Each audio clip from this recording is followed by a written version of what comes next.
Arriva impietosa la prima sconfitta stagionale dell'Akragas con i cugini della Pro Favara, che grazie a questi 3 punti fanno un passo in avanti nel tentativo di raggiungere una zona più tranquilla in classifica generale.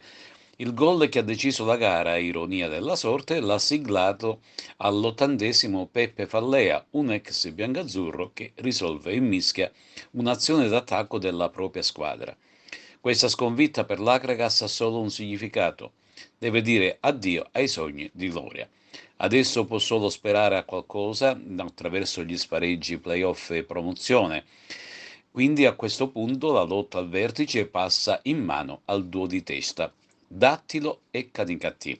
Il derby pro Favara Akragas si è giocato dinanzi ad una degna cornice di pubblico. Si calcola che sugli spalti ci fossero 1500 spettatori. Ma veniamo ai risultati della giornata.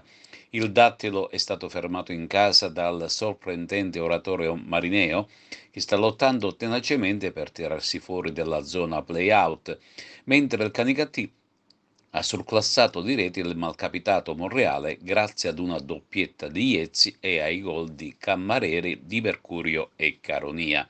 Si rifanno sotto Sanghataldese e Geraci, che si pongono adesso ad appena 5 punti di distanza dall'Akragas.